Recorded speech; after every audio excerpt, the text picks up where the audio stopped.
भरतेंद्र युग और द्विवेदी युग के बाद आज हम बात करने जा रहे हैं छायावाद युग की। हो सकता है वॉल्यूम थोड़ी धीरे आए, मैनेज करिएगा।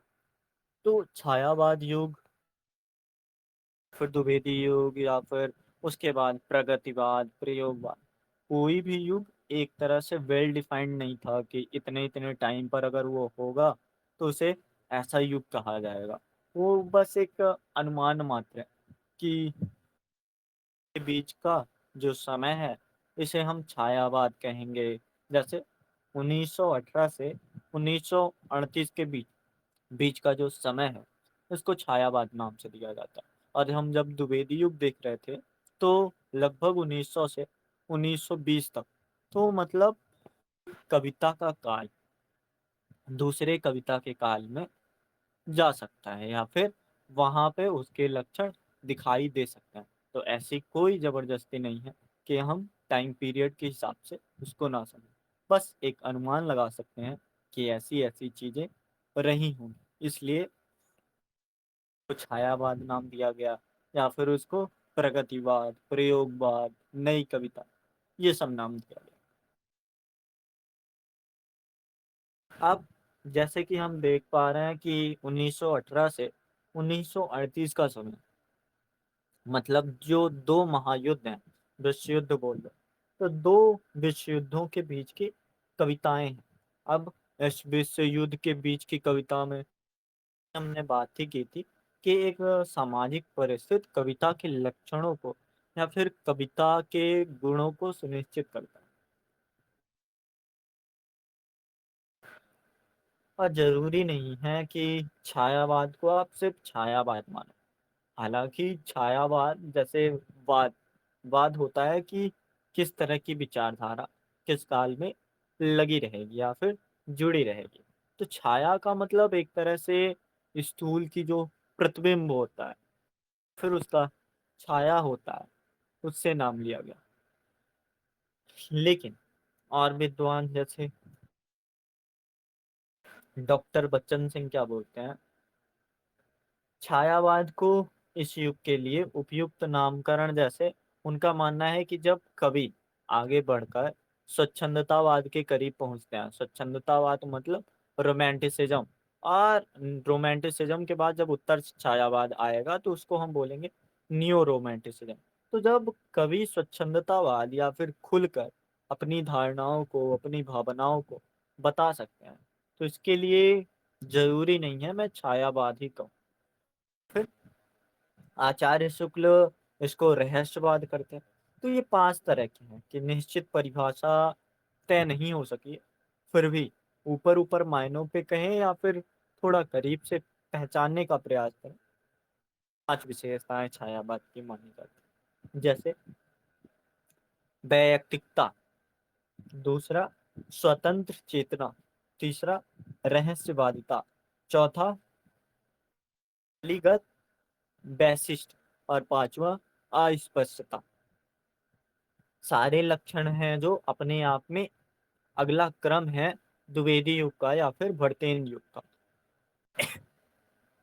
ये एक समाज के लिए बेहतर काम करेंगे या नहीं करेंगे, उससे पहले इनकी प्रवृत्तियों को समझ लेना और आत्मसात कर लेना काफी ज्यादा आवश्यक हो जाएगा। थोड़ा मेरी आवाज रुक रुक के आएगी या फिर जैसे भी हो, आप समझना, मैनेज करना, ठीक है। अब छायावाद का मतलब क्या हुआ? छायावाद स्थूल के प्रति सूक्ष्म का विद्रोह। स्थूल के प्रति सूक्ष्म का विद्रोह समझा नहीं, मतलब क्या? जैसे एक छाया होती है, मान लो कोई इंसान है। अब इंसान की वो छाया, उस एक स्थूल इंसान की छाया वास्तव में उसका प्रतिबिंब होगा।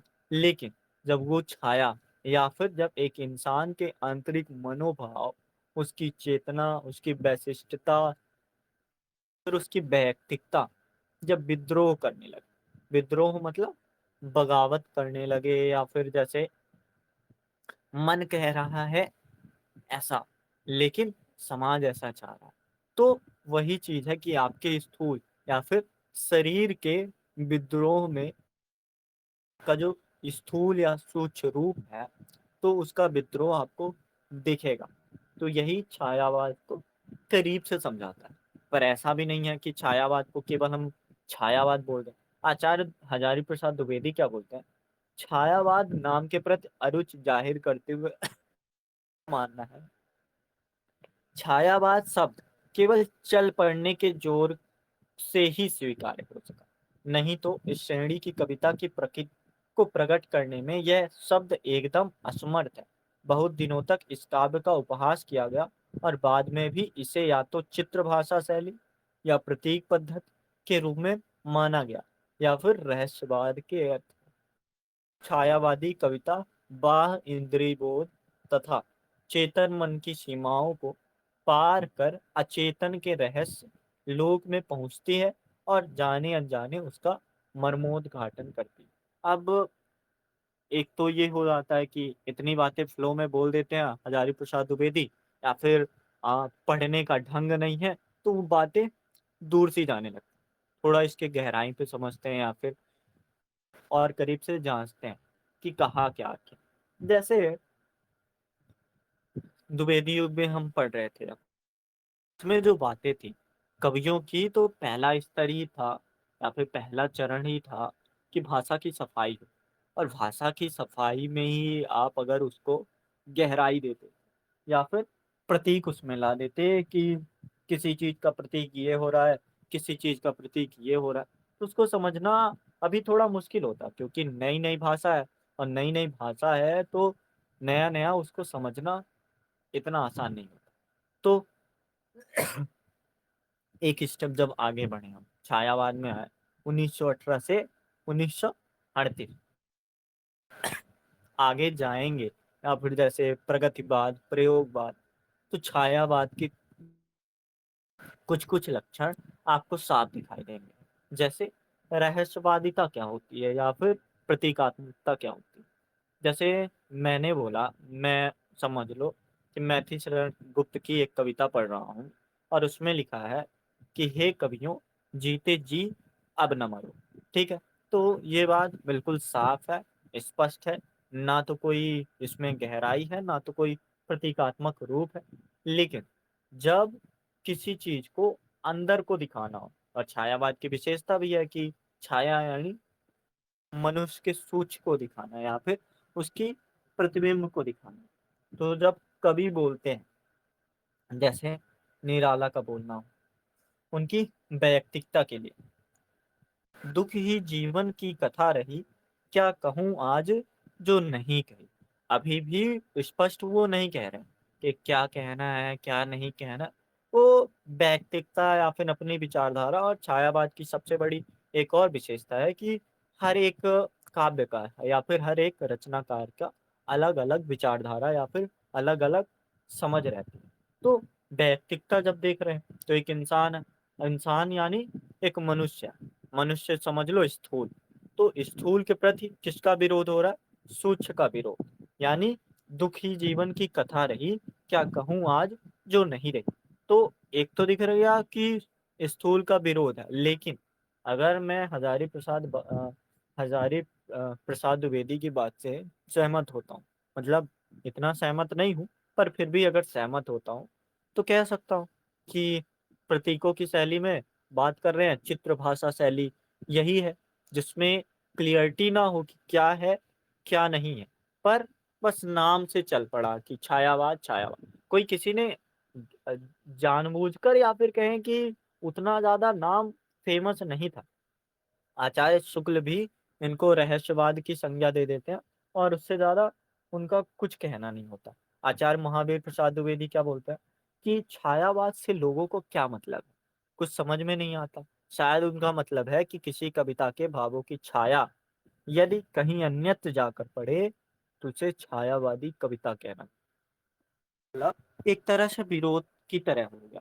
कि जैसे आप किसी भी कविता को पढ़ रहे हो और छायावाद समझाने के लिए कि ये छायावादी कविता है, तो आप ये बोल रहे हो कि इसको पढ़ के जब बूझना चाहोगे या फिर भाव को समझना चाहोगे तो इस भाव की छाया कहीं और जाकर पड़ेगी। जैसे हम बिहारी के काव्यों में देख रहे थे, तो बिहारी के काव्य में हमें समझ आ रहा था अन्योक्ति है। अन्योक्त मतलब जो कहा गया उससे भी गहरा है, या फिर हम कबीर के काव्य पढ़ रहे थे। तो कबीर के दोहों में हमें समझ आ रहा था कि वो रहस्यवादिता प्रतीकों का सहारा ले रही, और प्रतीकों की भाषा रहस्यवादिता कभी नहीं सराहा आचार्य शुक्ल ने भी। तो ये चीज़ भी हमें लेना चाहिए। तो अब बात होती है कि हमारे सिलेबस में छायावाद नाम लिखा है। तो किसने कहा होगा कि छायावाद इसको हम कह लें, या फिर इसको ये नाम दे देना ज़्यादा बेहतर है, ज़्यादा उचित है?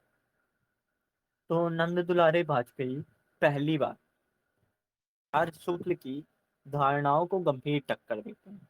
उन्होंने स्पष्ट किया कि छायावाद और रहस्यवाद दोनों प्रतीक नहीं। जैसे समझो कि कोई रहस्य की चीज बताना रहस्य होता है, और सामान्य सा समझो कोई रहस्य की चीज बताना रहस्य होता है। लेकिन किसी भी विचारधारा में आपको अपनी छाया को दिखाना या फिर आपको अपने प्रतिबिंब को दिखाना है। जैसे सूर्यकांत त्रिपाठी निराला की कविता है, राम की शक्ति पूजा। है तो राम की शक्ति पूजा, पर वो मौलिक पूजा है। वहां पे पूजा कमजोर से नहीं है, नहीं है, वैयक्तिकता है उसमें। उसमें एक स्थूल के लिए सोच का विद्रोह दिखता है। तो हम पूरी तरह से भी नहीं कह सकते कि छायावाद और रहस्यवाद दोनों पर्यायवाची है। रहस्यवाद में हो सकता है कि आप दर्शन को भी शामिल करो, पर मानव दर्शन से या फिर मानव रूपी विचारधारा से अगर वो बड़ा नहीं है, तो फिर रहस्यवाद में हम छायावाद को शामिल नहीं कर सकते, या फिर हमें शामिल नहीं करना चाहिए। पर फिर भी हमारे से सवाल पूछे जाएंगे कि छायावाद में ऐसे ऐसे आरोप लगते हैं या फिर अलग अलग मत है, तो उन मतों को जरा स्पष्टीकरण करो या फिर उन मतों को जरा साफ करो। तो आपको अक्सर दिखेगा, जैसे होता है, एक मनुष्य को अगर खुद को पहचानना है कि मैं कौन हूँ, मतलब उसको विरोध करवाना हो या फिर अपनी छाया को पहचानना हो, तो किसका सहारा लेगा? वेदांतों का सहारा लेगा, दर्शनों का सहारा लेगा, सिद्धांतों का सहारा लेगा।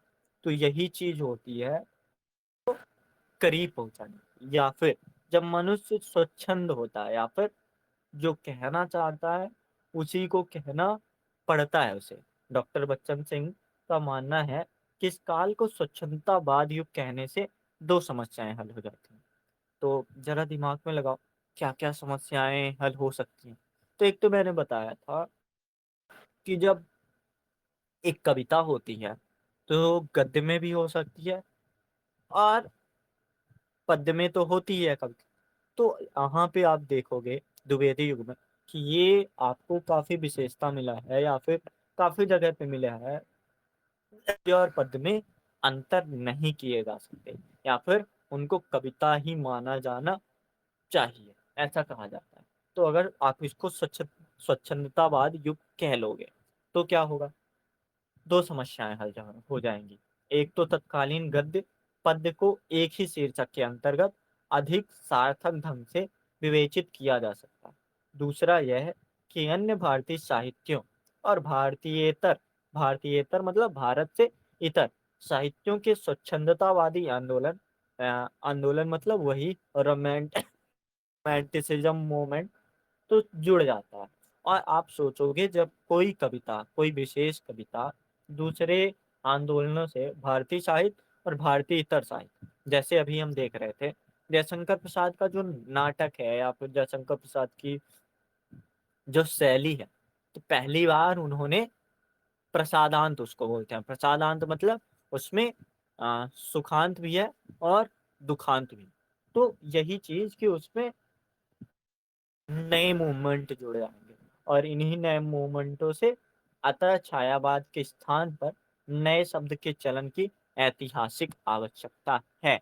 मतलब एक तरह आप देख रहे हो कि खारिज तो कर रहे हैं, बच्चन सिंह खारिज कर रहे हैं, हजारी प्रसाद द्विवेदी खारिज कर रहे हैं, शुक्ल जी खारिज कर रहे हैं, और महावीर प्रसाद द्विवेदी खारिज कर रहे हैं, सब लोग खारिज कर रहे हैं।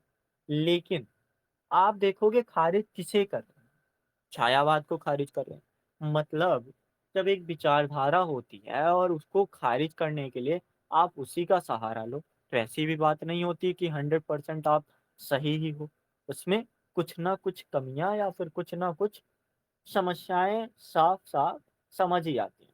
आचार्य रामचंद्र शुक्ल इसका समय 1975 संवत मतलब माइनस करो अगर, तो 1918 के आसपास मानते हैं। बच्चन सिंह इसको 1920 से 1938 मानते हैं, मतलब वही टाइम पीरियड जयशंकर प्रसाद का।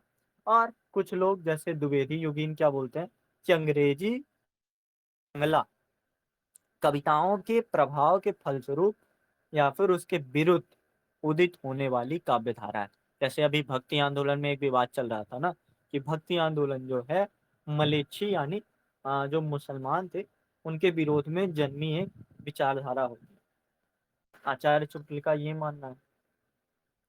मैथिली शरण गुप्त, मुकुटधर पांडे, बद्री नारायण भट्ट का नाम लिया। मतलब जैसे मैथिली शरण गुप्त सोचोगे द्विवेदी युग क्या है, बट टाइम पीरियड के हिसाब से अगर जाओ तो कुछ कविताएं आपको मैथिली शरण गुप्त, मुकुटधर पांडे की, जैसे उद्गार, आंसू, उद्गार आदि कविताएं देखने को मिल जाएंगी। डॉक्टर नगेन अब क्या बोलते हैं। सारी चीजें हमने समझ ली, विशेष मत समझ लिया। अब थोड़ा सा परिचय लेते हैं कि वास्तव में इसे कहा क्यों गया होगा, या फिर इसके लिए क्या विचारधाराएं नहीं है। तो डॉक्टर नगेन बोलते हैं, इस काव्यधारा के लिए छायावाद नाम ही उपयुक्त है। तो जब आपसे पूछा जाए, सवाल अगर किया जाए कि छायावाद के लिए छायावाद नाम होना कितना सही, कितना सटीक है, तो डॉक्टर नगेन की बात आपको भूलनी ही नहीं।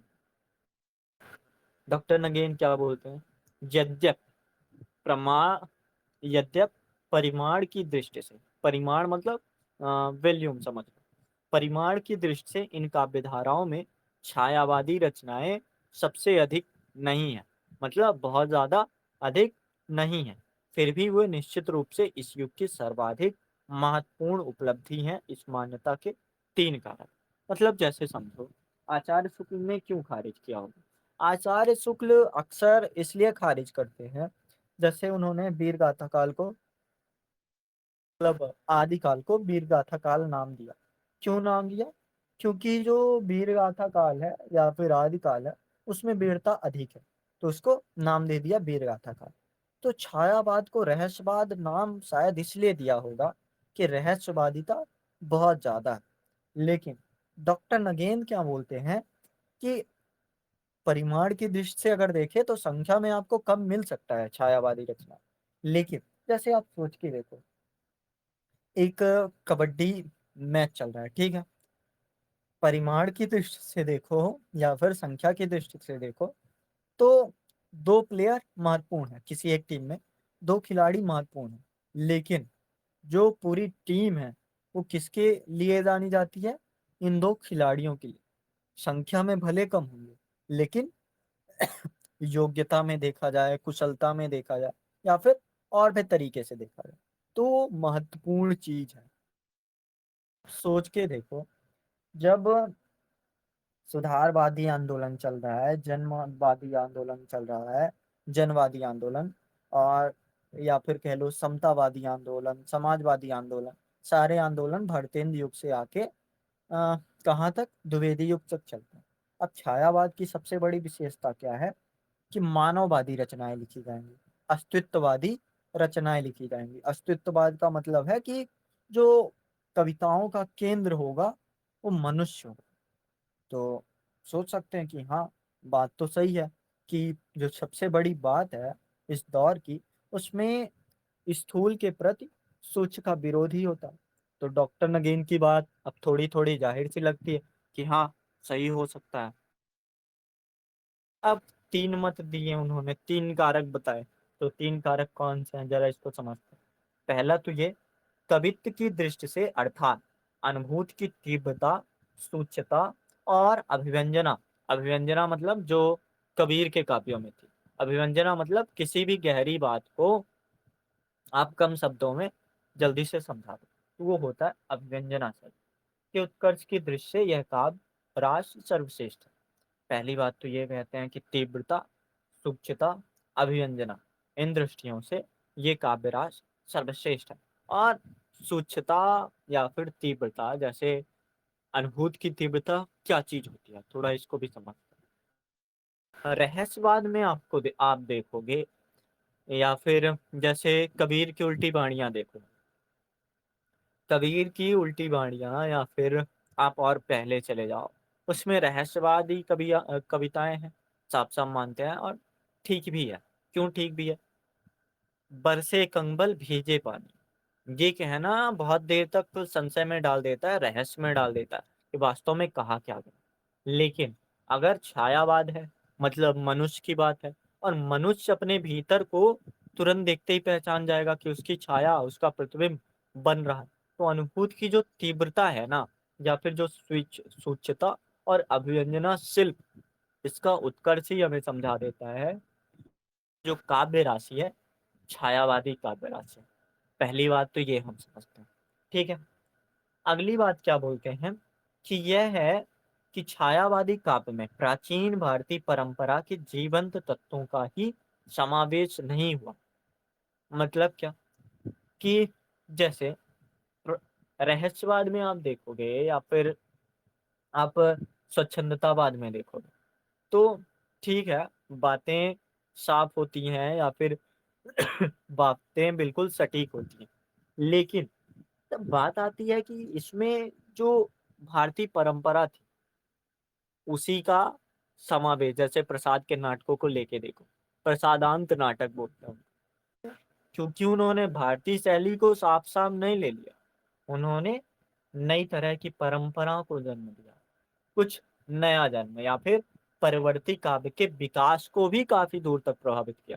जो परवर्ती काव्य है, उसमें अस्तित्ववादी रचनाएँ आपको नागार्जुन में भी मिलेंगी, जबकि वो तो प्रगतिवादी कवि हैं या फिर प्रयोगवाद के करीब-करीब मानो। तो ये चीज़ हमको देखने को मिली। तो 2 बातें हो गई। अब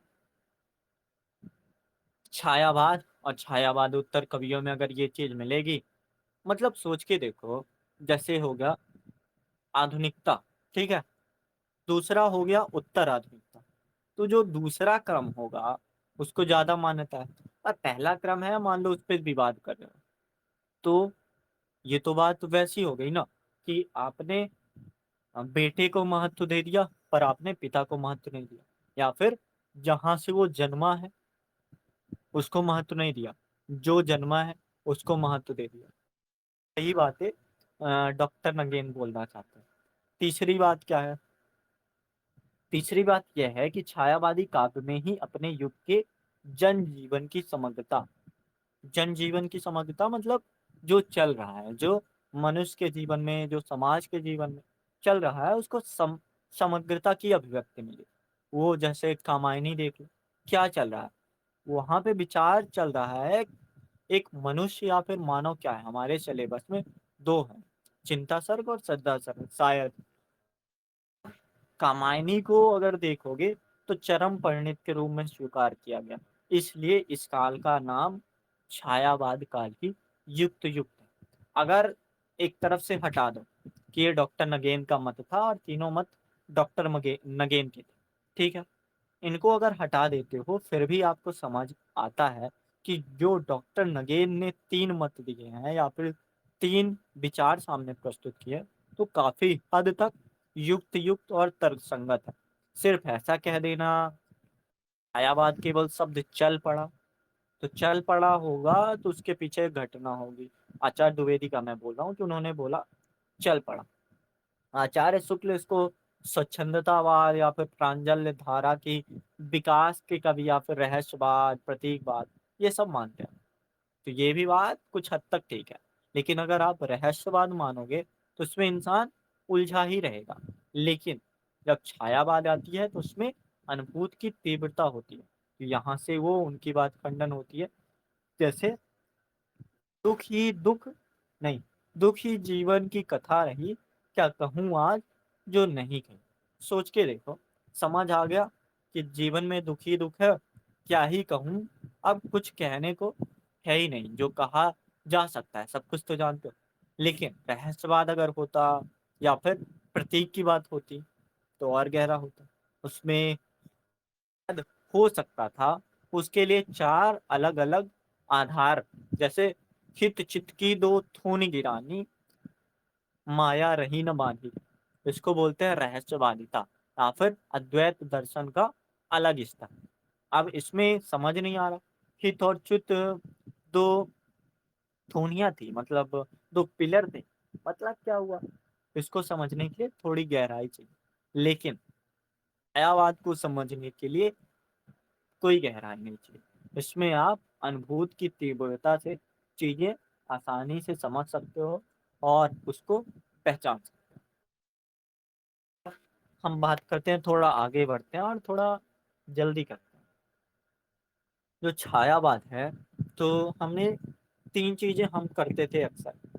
क्या सामाजिक परिस्थिति है, क्या ऐतिहासिक परिस्थिति है और क्या सांस्कृतिक परिस्थिति है, वो चीज़ जन्म ले रही है। तो समझो, 20वीं सदी के दूसरे दशक में उत्तरार्ध में, मतलब हिंदी कविता में एक नई प्रवृत्ति का उदय। आप सोच के देखो, एक तो मैं बेसिक सा बताता हूँ, समझना क्यों जन्म हो रहा है। आप सोच के देखो, एक टाइम पीरियड है जहाँ पे कविताएं बिल्कुल स्पष्ट है, गद्य है, पद्य है, क्या है, नहीं कोई मतलब नहीं। कविता में भाव होना चाहिए, और भाव कहाँ पे होना चाहिए? अगर आप भक्ति में लीन हो तो उसका खंडन करूंगा, आप कवि हो पर अपने दायित्व का निर्वहन नहीं कर रहे हो, उसका खंडन करूंगा, और भी बहुत सी चीजें। लेकिन आप कविता को कविता बना ही नहीं पा रहे, या फिर कविता को काव्य रूप सौंप ही नहीं पा रहे। तब बात आती है कि जरूरत की। तो एक सामाजिक परिस्थिति बनी, विचारधाराएं लगभग समान सी, समाजवादी, जनवादी, और करीब करीब जाओ तो अस्तित्ववादी, मानववादी विचारधारा। लेकिन जब उसकी बात आती है तो कविता भावना प्रधान हो गई, और अभी तक ऐसा नहीं था। प्रगीतात्मक, प्रगीतात्मक मतलब जो गीत है आगे की ओर बढ़ रहा है। ये चीज हमको समझ, थोड़ा पढ़ते हैं, समझते हैं कि क्या लिखा है। 20वीं सदी के दूसरे दशक के उत्तरार्ध में हिंदी कविता में एक नई प्रवृत्ति का उदय हुआ, जो पूर्व की काव्य प्रवृत्तियों से ही नहीं, बल्कि द्विवेदी युग की वस्तुवादी, नैतिकतावादी दृष्टि से भी भिन्न थी। वस्तुवादी मतलब जो चीज है सिर्फ आप उसे ही के लेकर चलो, तो उस नैतिकतावादी दृष्टि से भिन्न थी। हर कवि या फिर हर कवियों की विचारधारा क्यों अनुमान लगाया जाता है कि ये अलग विचारधारा है। जैसे आप मैथिली शरण गुप्त को द्विवेदी युग में भी रख लो, आप मैथिली शरण गुप्त को छायावादी युग में भी रख लो। क्यों? तो वही चीज है, जब एक टाइम पीरियड के बाद आपको समझ आता है कि आपको उस चीज से आगे बढ़ना है, या फिर उस चीज से खारा या फिर भिन्नता दिखानी, तो आप ऐसी प्रवृत्ति को अपनाते हो। अब इसको चाहे स्वच्छंदतावाद बोल लो, रोमांटिसिज्म बोल लो, छायावाद की पृष्ठभूमि बोल लो, कुछ भी बोल लो। अब पुनर्जागरण के प्रेरित यूरोप के जैसे, पुनर्जागरण मतलब जो हमारे पास पुरानी चीजें थी उसी से वो जागरण होता है, या फिर उसी को आप पुनः विकसित करना चाहते हो, या फिर विकास में लाना चाहते हो। तो ये चीजें होती हैं। इनकी प्रवृत्तियां क्या क्या हैं थोड़ा समझते हैं। टाइम पीरियड तो समझ ही रहे हो कि इंडिया में गांधी जी का समय, गांधी जी की विचारधारा, मतलब गांधीवादी विचारधारा, आदर्शवादी विचारधारा, साथ ही साथ विश्व में क्या चल रहा है, रूसी क्रांति। और एक चीज मैंने बताई थी कि ये जो कवि होते हैं ना, पाश्चात्य साहित्य से थोड़ा जुड़ भी जाते हैं, और पाश्चात्य साहित्य से जुड़ने के कारण इनमें नयापन या फिर इनमें पाश्चात्य के प्रभाव दिखने लगते हैं।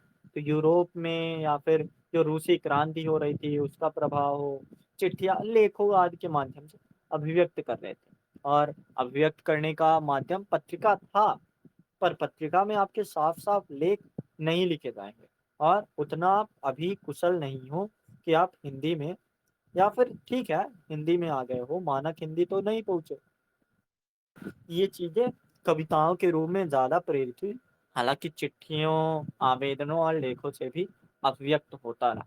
अगर पूछेगा कि छायावाद की भावगत विशेषताएं, तो ध्यान से समझना, और ज्यादा कुछ खास नहीं है, लेकिन बस समझने के आधार पर ये प्रवृत्तियां आपको दिखेंगी कि अगले क्रम पे कैसे बढ़ता है, या फिर समाज कैसे आधार बनाता है। जैसे स्वतंत्र चेतना, चेतना तो हम समझते हैं कि व्हाट मेंटलिटी टाइप। तो स्वतंत्र चेतना क्या है? तो छायावादी काव्य की केंद्रीय चेतना स्वतंत्र की चाह, मतलब स्वतंत्रता की चाह। यहाँ स्वतंत्रता केवल एक राजनीतिक मांग नहीं है, मतलब कि आप आजादी दे दो। और उस समय किसकी बात हो रही? आजादी की बात हो रही है। फिर भी ये सिर्फ आजादी नहीं है। जैसे सिंहासन खाली करो कि जनता आती है, रामधारी सिंह दिनकर की ये कविता।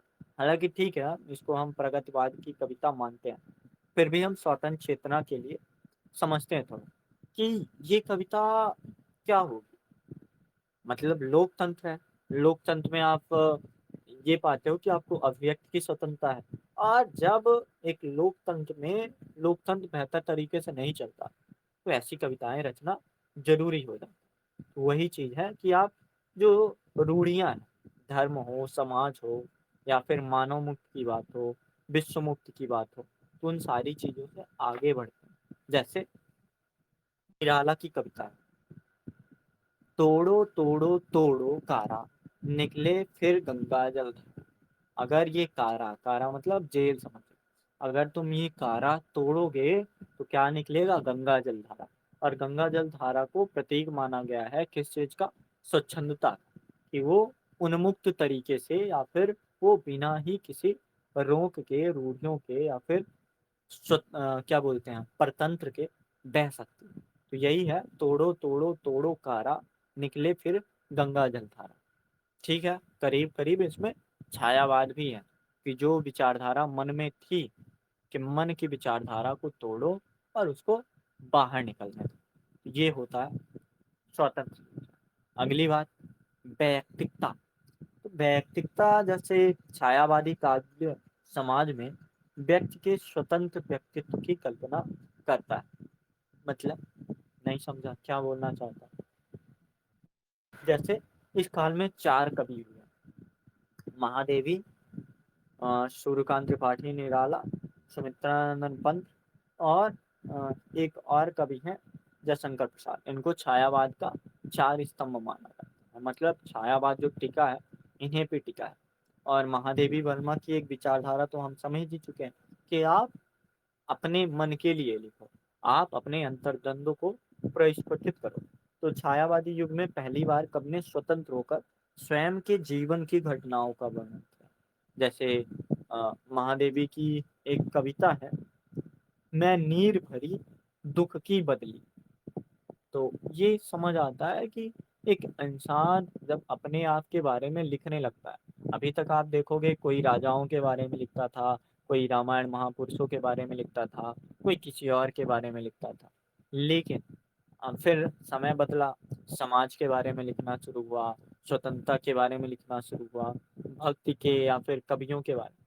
फिर आप अपने बारे में जब लिखना शुरू कर देते हो, तो वही चीज कहलाने लगती है वैयक्तिकता। और छायावाद की ये प्रमुख प्रवृत्ति थी। तो ये चीज हम समझ चुके हैं।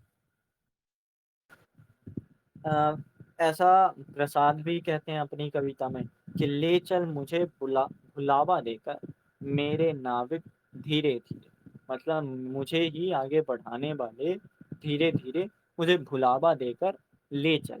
कहाँ ले चल? मेरे व्यक्तित्व की ओर ले चल, यानी मेरी निराशा वेदना से दूर करके मुझे पहुंचा उस पलायनवादी विचारधारा। क्या मुझे स्वतंत्र करो, वैयक्तिक विचारधारा प्रदान करो, अनुभूत की प्रतिष्ठा।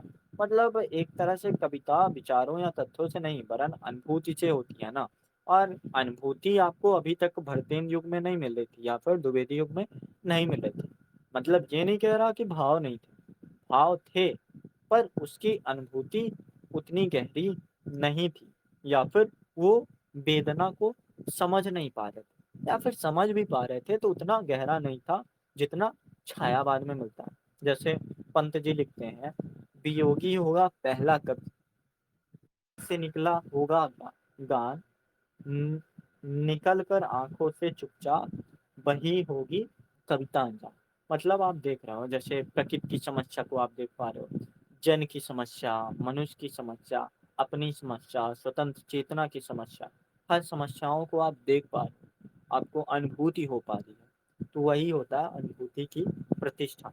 जिज्ञासा इन कवियों में हमेशा से रही है। और छायावाद से अगर उसको रहस्यवाद के करीब बोला जाता है, तो रहस्यवाद का सबसे बड़ा दायित्व होता है कि वो जिज्ञासा रखे, वो रहस्यों को सुलझाने का, अगर ना भी सुलझा पाए तो कम से कम सवाल पूछने का कार्य करें।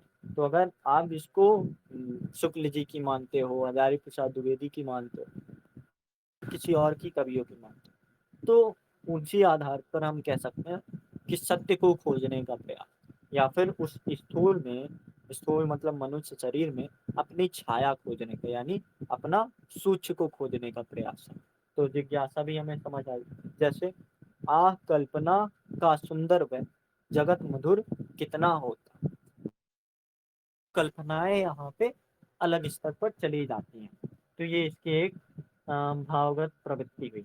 वेदना की प्रवृत्ति बता ही चुका हूँ कि दुख तो है ही, और इस विरह को बताना लेखकों की या फिर रचनाकारों की एक बड़ी विशेषता है। जैसे महादेवी लिखती हैं, वेदना में जन्म करुणा में मिला आवास, मिलन का मत नाम ले, मैं विरह में चिर हूँ। मतलब चिर मतलब स्थिर समझ लो, मैं विरह में रुकी हुई, नाम मत लो आवाज का, ऐसा होता है। और प्रेमानुभूति या फिर सौंदर्य चेतना, प्रकृति चेतना, राष्ट्रीय स्वर, सारी चीजें आपको दिखेंगी। इसको ज्यादा गहराई से समझना भी नहीं है, बस पढ़ लेना। पंत जैसे सुकुमार कवि होते हैं, तो सौंदर्य चेतना में लिखते हैं, सुंदर है सुमन बेहद सुंदर, मानो तुम सबसे सुंदर। तो ये समझ आता है कि हाँ, सौंदर्य चेतना या फिर मानव की सौंदर्यता हो, प्रकृति की सौंदर्यता हो, फिर राष्ट्रीयता के लिए सौंदर्यता, तो हर कुछ हमें देखने को मिलता है। और उत्तर छायावाद में थोड़ा और गहराई से मिल जाता है। जैसे माखनलाल चतुर्वेदी की कविता में, चार नहीं मैं सुरबाला के गहनों में गूंथा, तो ये थोड़ा करीब से देखने को मिल जाता है। अगली बात, छायावाद शब्द प्रथम प्रयोग। अब फिर थोड़ा रुको, अभी अभी हम बात करते हैं शिल्पगत विशेषता। तो काव्य रूप या कविता भावना प्रधान, भावना प्रधान तो हम पहले ही समझ चुके हैं, नया क्या बताने जा रहे हैं। तो इसलिए प्रकृति में प्रगीतात्मक, छायावाद में प्रगीतों की रचना हुई है, जिनमें निराला के प्रगीत अग्रणी है। जैसे निराला नए शब्द को भी जन्म देते हैं, मतलब महाप्राण शब्द, या नए छंद भी बनाते हैं। तो इसलिए इनको, निराला को प्रगीत का अग्रणी बोला गया है। मतलब प्रा मतलब होता है आगे, और गीत तो गीत ही है। तो जो एक गीत वाली प्रवृत्ति है, उसको आगे बढ़ाने का प्रयास निराला की कविताओं में मिलता है। महादेवी ने भी गीत लिखे, हालांकि महादेवी के गीत अपने सिलेबस में है नहीं, बट फिर भी हम समझते हैं कि हाँ, महादेवी ने कई गीतें लिखे हैं, लंबी कविताएं लिखे हैं, जिसमें प्रबंधात्मक या फिर विस्तृत शैली आपको देखने को मिलती है। और कामायनी इस समय का एकमात्र महाकाव्य है। एकमात्र महाकाव्य मैं क्यों बोल रहा हूँ, क्योंकि एक जो प्रबंध शैली होगी या फिर एक क्रम से विस्तार होगा उस चीज का, तो वो देखने को यहाँ पे मिलता है। भाषा जो होगी छायावाद में, कर्कश कही जाने वाली खड़ी बोली में कोमल भावों को प्रस्तुत करने वाली चुनौती को स्वीकार किया। मतलब जैसे अभी तक हम पढ़ रहे थे द्विवेदी युग में, या फिर और पहले चले जाओ भारतीय युग, तो बिल्कुल उतना स्वर नहीं था, उतना गीत आदि नहीं था। लेकिन जब आप प्रसाद को पढ़ोगे तो आपको मिलता है, तुम कनक किरण के अंतराल में लुक छिप कर चलते हो क्यों, हे लाज भरे सौंदर्य बता दो मौन बने रहते हो। और अगर इसको द्विवेदी युग में लिखा जाता तो ऐसे लिखते, किरण कनक अंतराल में चलते हो तुम क्यों, हे लाज बताओ जरा मौन बने रहते हो तुम क्यों, ऐसा लिखा जाता। तो एक जगह आप देख रहे हो कि भाषा में जो कर्कशपना था खड़ी बोली में, तो उस कर्कशपने को ये दूर करते लिखते हैं। अब ये क्या लिखते हैं कि अपने नए कथ्य के अनुरूप नई भाषा की तलाश छायावादी कवियों के सामने एक ऐतिहासिक चुनौती थी। लेकिन ऐतिहासिक चुनौती थी और इस चुनौती का सामना ने नए-नए शब्दों की रचना जैसे अ, निराला का तो बताया ही कि वो नए शब्द रचने में माहिर थे। लेकिन और भी कवियों का आप देखोगे तो वो भी जैसे स्वर्णिम शब्द हो गया, अरुणिम हो गया, स्वप्निल हो गया, महाप्राण स्वयं एक शब्द ही है। वो सारी चीज़ें हमको देखने को मिलती हैं। और प्रयुक्त संगीतात्मकता के भी दर्शन होते हैं जैसे उठ उठ री लघु लघु घो लोल लहर। तो सारी चीज़ें हमको देख छंद तो एक आपको सवाल मिलेगा, निराला की छंद योजना पर विचार करो। तो किसी भी काव्य के अभी तक हम देख रहे थे, ज़्यादा उतना गहराई से नहीं पूछता। छंद योजना या तो सूरदास का पूछ लेगा, या तो जयसी का पूछ लेगा, लेकिन उतनी गहराई से नहीं पूछता। लेकिन छायावाद की अगर छंद योजना की बात, हालाँकि छंदों को आप जैसे निराला के छंद मुक्त छंद होते हैं, मतलब एक लाइन खत्म वो आगे बढ़ जाता है। और प्रसाद के जो छंद होते हैं आंसू छंद कहा जाता है, मतलब वो हर एक पंक्ति के बाद आपको आंसू निकलवा देते हैं। तो वो सारी चीजें हमको दिखती हैं, अलंकार, बिंब, ये सब कुछ आपको दिखेगा। और इसमें कोई नयापन नहीं है, इसको हमने काफी गहराई से समझा है कि बिंब क्या होता है, अलंकार क्या होता है। तो पहचानने में ज्यादा दिक्कत तो नहीं होगी। फिर भी अगर बात ही कर ले जैसे कि अलंकार में कौन सा अलंकार, आप सोच के देखो कि जब किसी काव्य में रहस्यवाद आप उसको नाम दे रहे हो, तो अब शब्द ज्यादा मायने रखेंगे या अर्थ? तो अर्थ ज्यादा मायने रखेगा। मतलब हालांकि रहस्यवाद नहीं बोलता, पर छायावाद ही अगर है, एक मनुष्य के बिंब को दिखाया करें, तो उसमें अगर चिंता को कुछ शब्दों से दिखाया जाता है, तो वो शब्द ज्यादा महत्व नहीं रखता, उसका अर्थ ज्यादा महत्व रखता है। तो इसलिए अर्थ अलंकार पर्याप्त प्रयोग दिखते हैं। पंत का क्या मानना है, अलंकार केवल वाणी की सजावट के लिए नहीं, वरन हुए भावाभिव्यक्ति के विशेष द्वार है।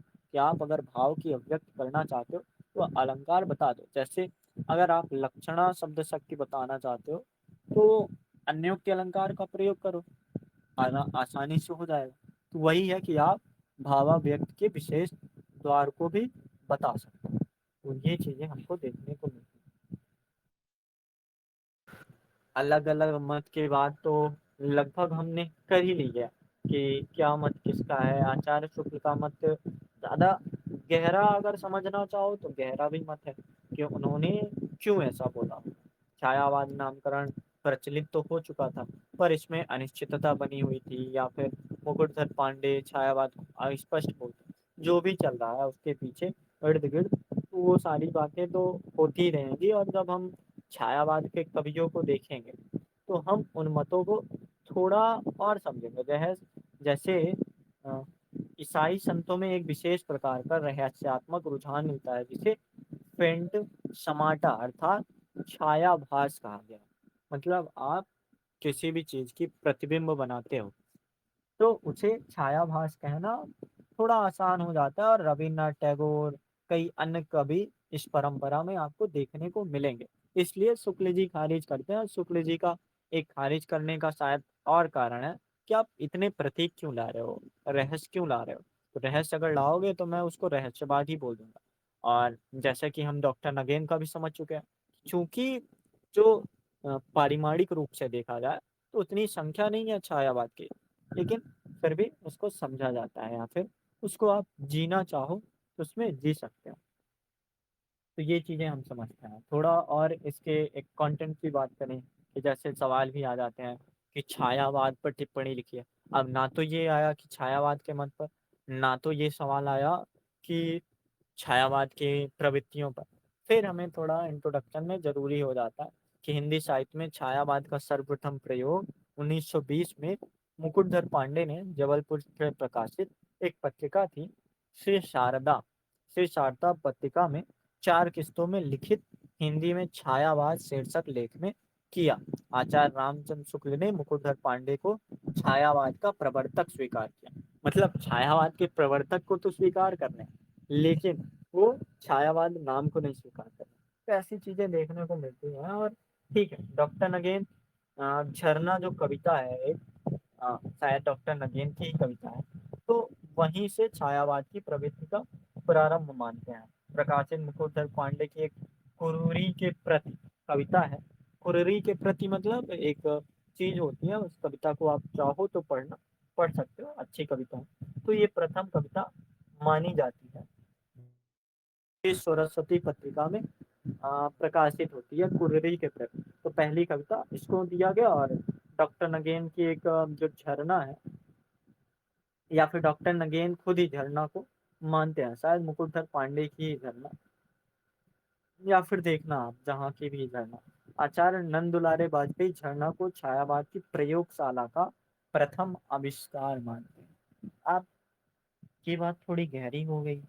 प्रयोगशाला आविष्कार, तो आप देखोगे जैसे प्रगतिवाद के बाद प्रयोगवाद आता है। और प्रगतिवाद का समय भी ज्यादा लंबा नहीं होता, प्रयोग नए नए किए जाते हैं। तो इसमें क्या प्रयोग रहा होगा? अभी तक तो हम देख रहे थे जैसे राम काव्य धारा होती है तो राम की भी, कृष्ण काव्य धारा होती है कृष्ण को भी, प्रेम काव्य धारा होगी प्रेम का बखान, ज्ञान काव्य धारा होगी ज्ञान का बखान। लेकिन कभी भले बदलते हैं, पर नए तरीके का प्रयोग नहीं है।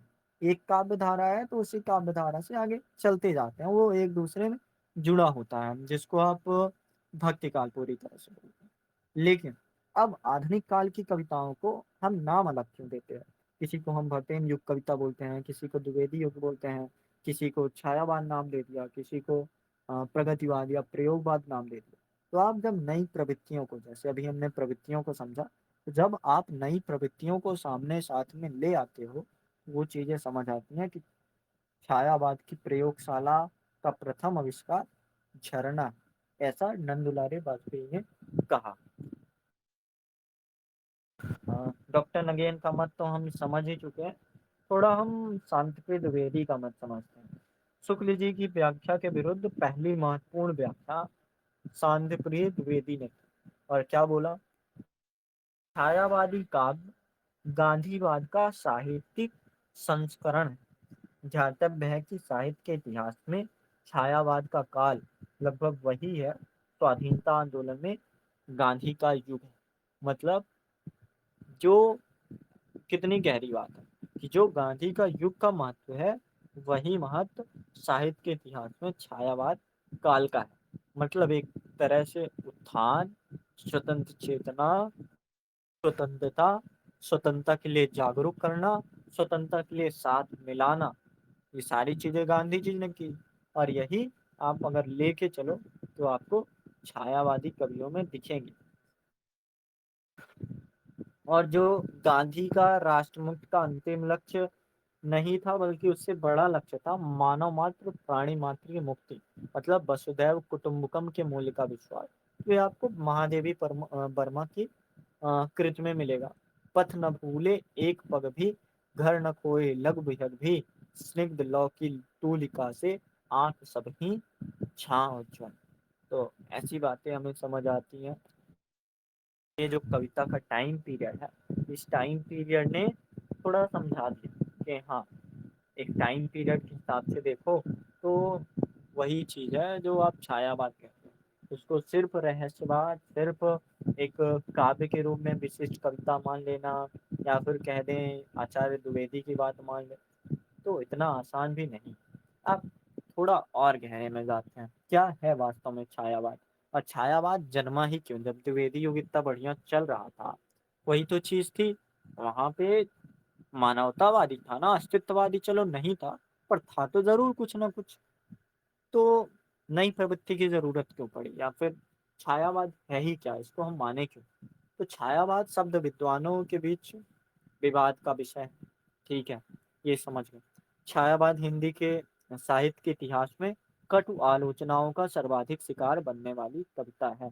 मतलब सोच के देखो, एक रचनाकार इतनी अच्छी अच्छी कविताएं लिखता है, अब उसको आप तौलते हो कि ये है, ये है। बल्कि कविताओं के लिए आप नहीं देखते कि कविता का भाव क्या है, और वास्तव में कवि क्या चाहेगा। उसको आप किसी भी, जैसे छायावाद युग हो, द्विवेदी युग हो, या फिर आगे का प्रगतिवाद प्रयोग, कोई भी युग हो, और उस युग को आप डिब्बा मान लो, तो कोई भी कविता या फिर कोई भी रचनाकार अपनी कविता को एक डिब्बा बस नहीं समझेगा कि डिब्बे में आप पैक करके बंद कर दो और आलोचना बनाओ कि ये कमजोर है इसलिए इसको इस डिब्बे में फेंक। नहीं, वो तो चाहेगा ना आप डिब्बे में भले ना रखो, आप भले उसको बाहर रखो, भले उसको ज्यादा महत्व ना दो, पर उसके भाव को तो समझो, कम से कम उसके भाव के लिए कुछ महसूस कराओ। ऐसा कुछ भी नहीं होता ज्यादा। और आलोचनाओं का सर्वाधिक शिकार रहने वाली कविता रही है। और इसको हम समझ ही चुके हैं कि छायावाद वास्तव में है क्या। और इसको हम, जैसे मनुष्य अगर कहीं पे खड़ा है उसकी छाया बनना तो बेशक सी बात है। और अगर अस्तित्ववाद है तो अस्तित्ववाद में मानव की छाया का होना जरूरी हो जाएगा। द्विवेदी युग की जो इतिवित्रात्मक थी या फिर इतिवृत्त प्रधान कविताएं थी या फिर गद्याभाग। इतिवृत्त प्रधान भूल गए होगे क्या बताया था। जैसे इतिवृत्तात्मक मतलब कि आप वर्णन करने लगते हो कि अगर आपको बताना है कि कभी रास्ते से भटक गए हैं, तो आप 4 लाइन की कविता लिख दोगे कि कवि या फिर रचनाकार रास्ते से भटक गए हैं। और थोड़ा गद्य रूप भी दे दोगे कि हे कवियों जीते जी तुम न मरो, कटपटु कटाचो पर न अहो, हे कभी अब जीते जी न मरो। ऐसी बातें देखने को मिलती हैं। बताओगे तो सब कुछ, लेकिन आप जब कविता को ही आप वर्णात्मक प्रधान बना दे रहे हो, मतलब कविता तो क्या है कि अगर बोल दिया जाए, जैसे समझो कबीर की एक कविता लेते हैं, माया मोही न मन मुआ मरी मरी गया शरीर, सिर्फ एक लाइन ले लो। या फिर बिहारी की कोई कविता ले लो, एक दोहा ले लो, एक लाइन ले लो, उससे पूरा पैराग्राफ भरा जा सकता है। जब व्याख्या करने हम जाएंगे तो पूरा पैराग्राफ भरा जा सकता है। ठीक है, लेकिन जब बात की जाती है, आप पैराग्राफ अगर भर रहे हो तो उसको गद्दी बोल दो। फिर आप कहानियां लिखने लगो, लिख लो, निबंध लिख लो, नाटक लिख लो, कुछ लिख लो, पर उसको कविता क्यों बोल रहे हो। तो इस चीज से अब छुटकारा मिलता है छायावाद युग में। और प्रतीकों के सहारे, लाक्षणिकता के सहारे, बिंब प्रधान के सहारे, रहस्य प्रधान के सहारे ये कविताएं लिखकर आप थोड़ा जल्दी से करीब पहुंचाते हो किस चीज को, कविता को या फिर भूत की तीव्रता को।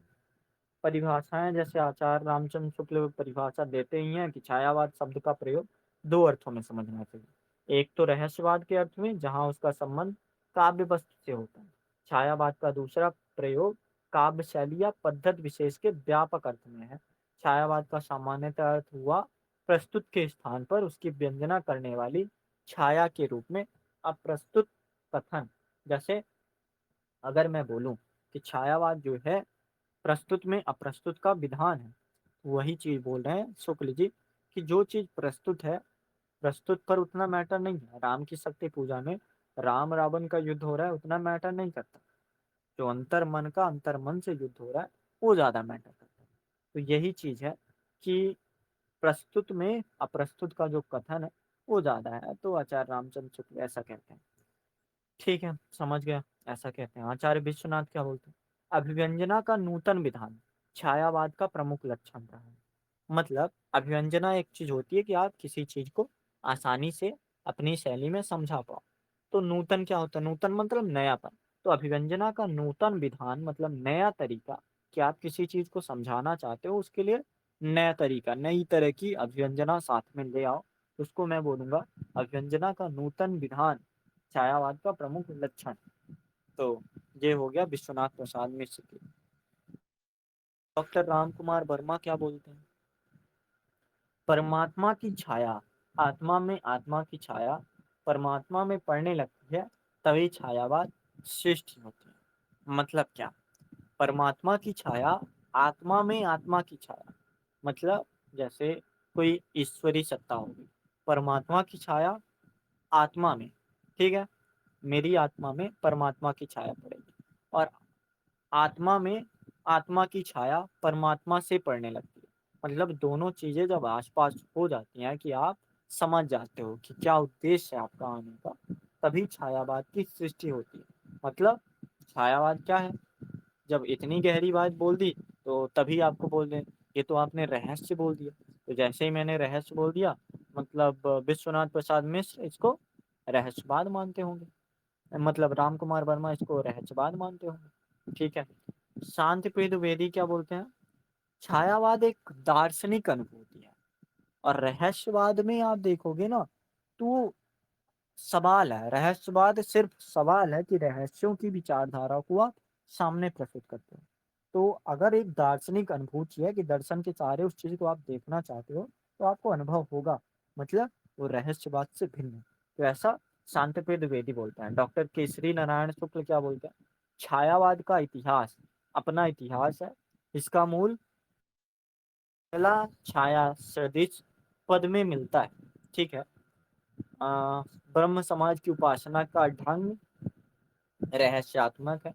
इसकी उपासना के गीतों में उस प्रेतम की झलक का वर्णन होता है जिसका उपासक को कभी कभी आंशिक आभास मात्र मिलता है। जैसे अ, रविन्द्रनाथ टैगोर को देख लो या फिर विवेकानंद देख लो। ठीक है। उसमें आपको दिखेगा कि रहस्यवाद तो है लेकिन कभी कभी आपको उस चीज का आभास होता है कि जो है सब कुछ आप में है। अगर जैसे असाध्य पीड़ा को आप लेके चलो, अज्ञेय की असाध्य पीड़ा, उसमें समझ को आया यह सब कुछ की तथाता था, मतलब कुछ और नहीं था, जो था वो यही था, बस आपको दिख नहीं रहा था। वही चीज ये बोलना चाहते हैं कि आंशिक आभास मिलता है, उपासना के लिए प्रतीकों का प्रयोग आवश्यक हो जाता है, ऐसा ऐसा बोलते हैं। हजारी प्रसाद द्विवेदी का तो हम समझ ही चुके हैं कि पाश्चात्य रहस्यवादी भावना अवश्य थी। इस श्रेणी की मूल प्रेरणा अंग्रेजी की रोमांटिक भाव धारा थी कि उसी से जन्म लिया है और ईसाई की रहस्यवादी ऐसा ऐसा कहते हैं। डॉक्टर नगेन का तो हम समझ ही चुके हैं कि स्थूल के प्रति सूक्ष्म का विद्रोह है, और स्थूल क्या है सूक्ष्म क्या है ये सब बातें हमने की। डॉक्टर रामविलास शर्मा क्या बोलते हैं,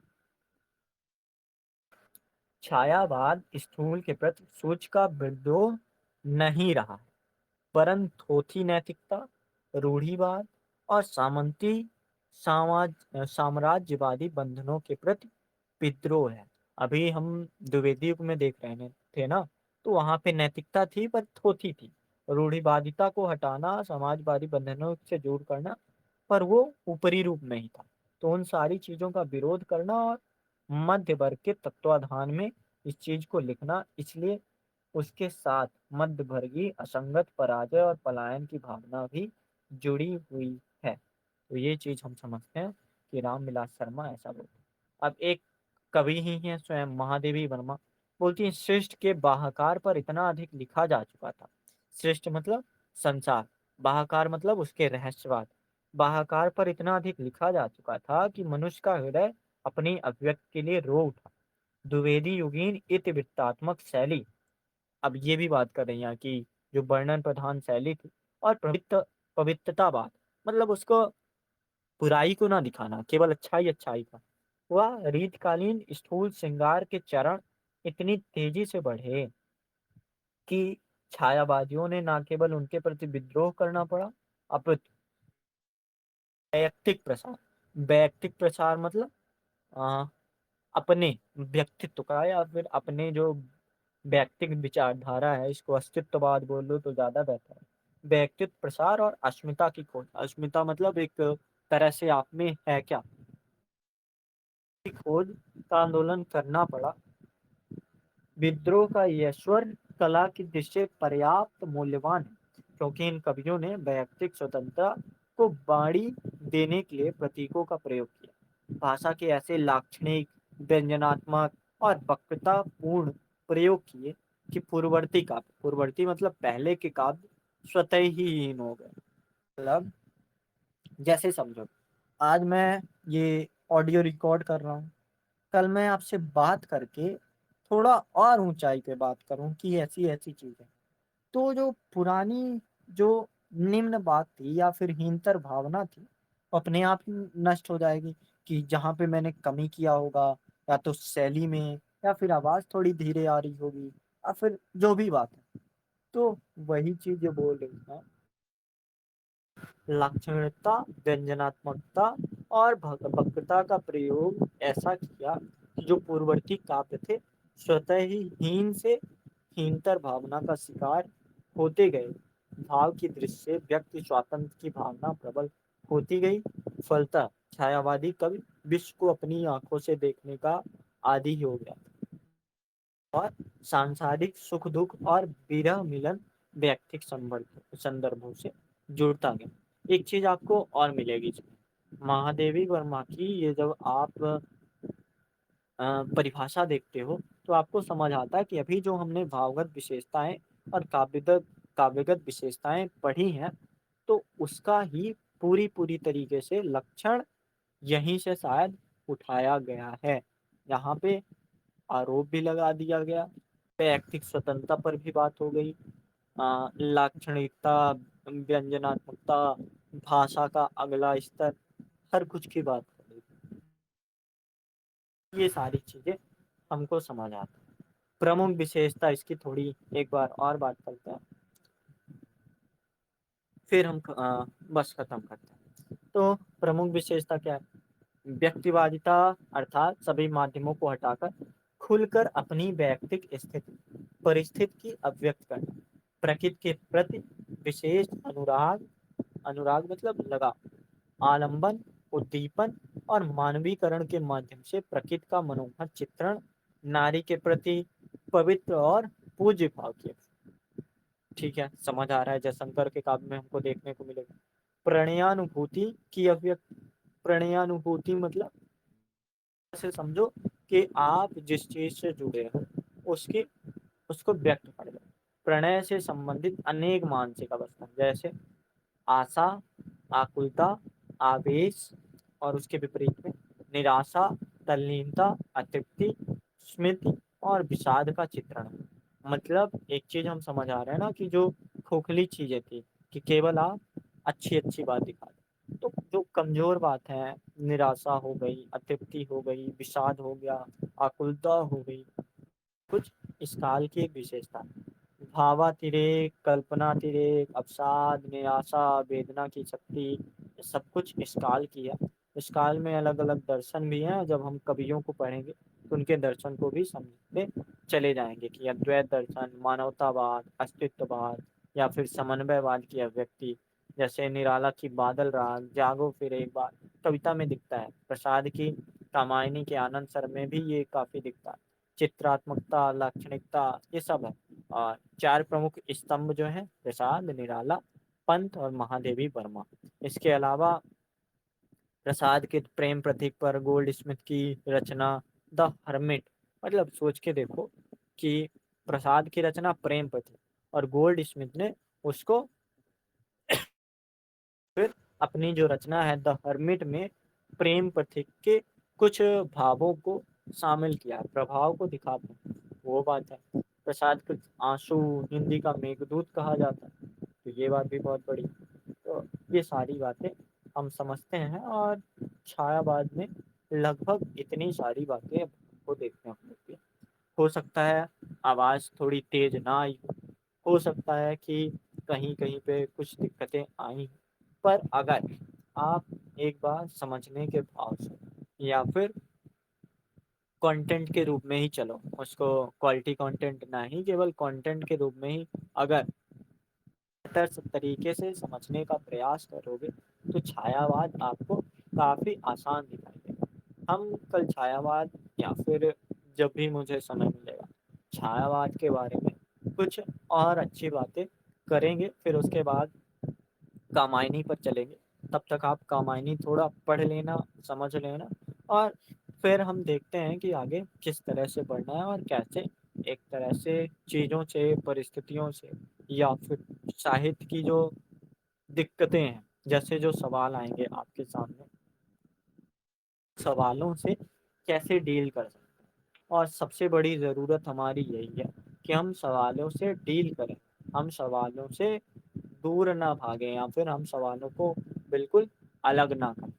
तो ये चीज़ें हमें एक तरह से मजबूत बनाएंगी अपने शैली को सुधारने में, अपनी लेखन उपलब्धि को बेहतर करने में, कि हम अधिक से अधिक नंबर लाता हूँ।